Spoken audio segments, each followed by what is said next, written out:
Assalamualaikum warahmatullahi wabarakatuh. Bapak, Ibu, saudara-saudara sebangsa setanah air,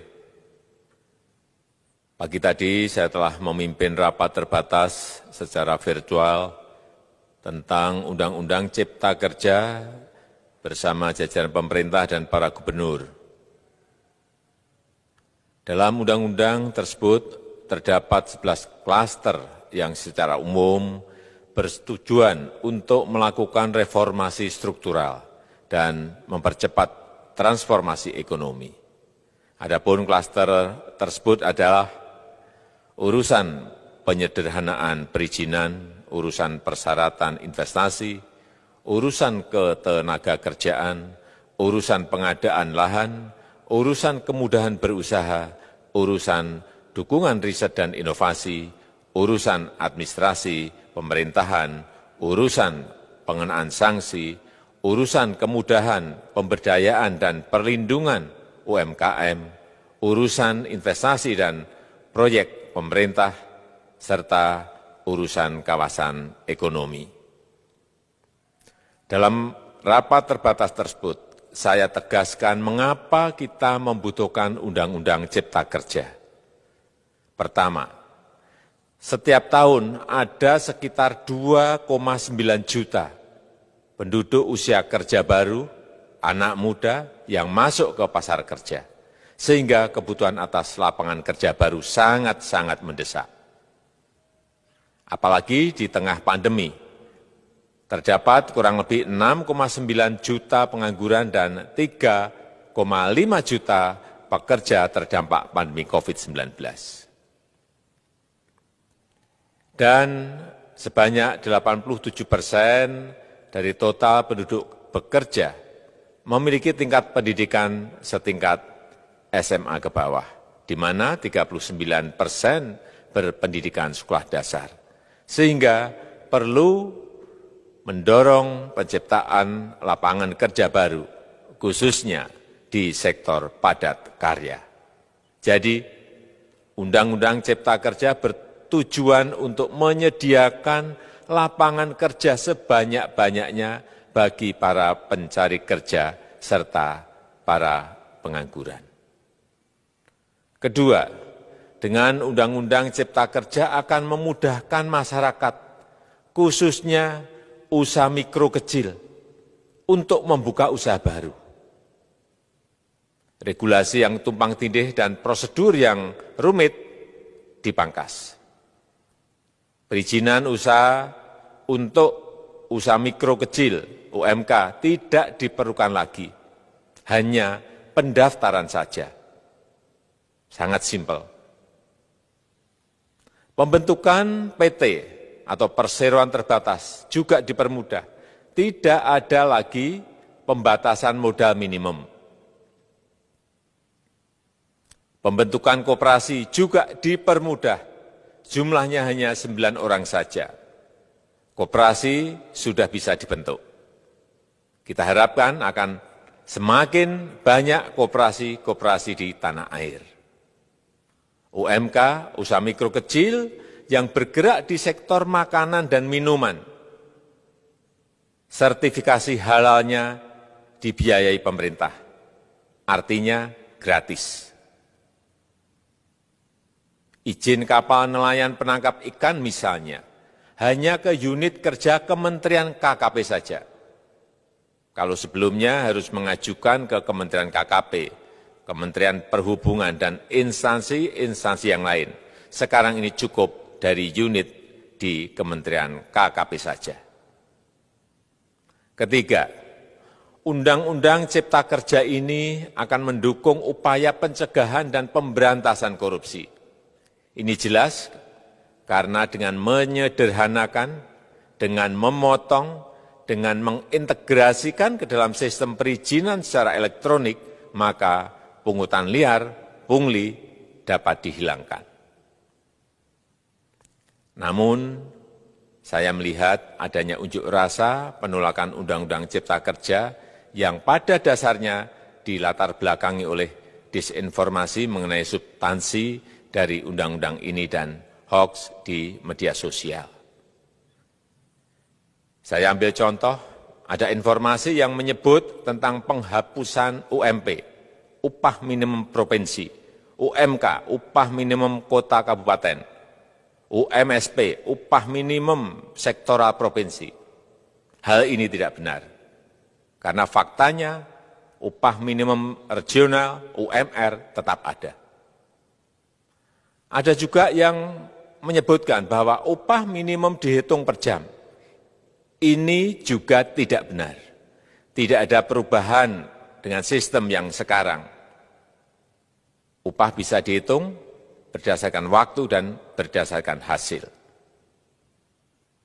Kemudian adanya kabar yang menyebutkan bahwa semua cuti sakit, cuti kawinan, cuti khitanan, cuti baptis, cuti kematian, cuti melahirkan, dihapuskan. Dan tidak ada kompensasinya. Saya tegaskan juga ini tidak benar. Hak cuti tetap ada dan dijamin. Kemudian apakah perusahaan bisa mem-PHK kapanpun secara sepihak? Ini juga tidak benar.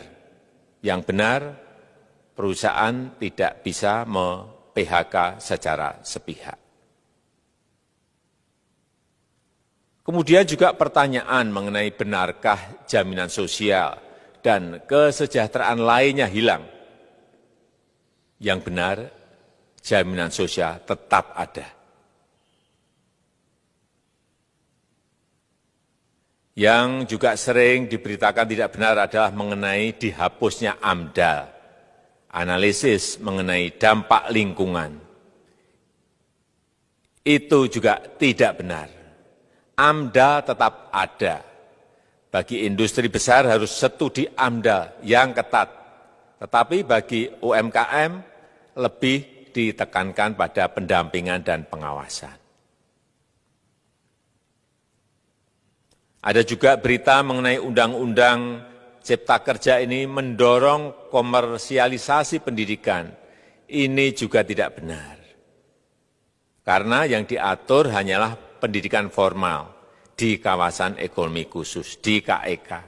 Sedangkan perizinan pendidikan tidak diatur di dalam Undang-Undang Cipta Kerja ini. Apalagi perizinan untuk pendidikan di pondok pesantren. Itu tidak diatur sama sekali dalam Undang-Undang Cipta Kerja ini. Dan aturannya yang selama ini ada tetap berlaku. Kemudian diberitakan bahwa keberadaan bank tanah. Bank tanah ini diperlukan untuk menjamin kepentingan umum, kepentingan sosial, kepentingan pembangunan nasional, pemerataan ekonomi, dan konsolidasi lahan serta reforma agraria. Ini sangat penting untuk menjamin akses masyarakat terhadap kepemilikan tanah, kepemilikan lahan. Dan kita selama ini tidak memiliki bank tanah. Saya tegaskan juga bahwa Undang-Undang Cipta Kerja ini tidak melakukan resentralisasi kewenangan dari pemerintah daerah ke pemerintah pusat. Tidak ada. Perizinan berusaha dan pengawasannya tetap dilakukan oleh pemerintah daerah sesuai dengan NSPK, norma, standar, prosedur, dan kriteria yang ditetapkan pemerintah pusat. Ini agar dapat tercipta standar pelayanan yang baik di seluruh daerah. Dan penetapan NSPK ini dapat nanti akan diatur di dalam PP atau peraturan pemerintah. Selain itu, kewenangan perizinan untuk non-perizinan berusaha tetap ada di Pemda, sehingga tidak ada perubahan. Bahkan kita melakukan penyederhanaan, melakukan standarisasi jenis dan prosedur berusaha di daerah.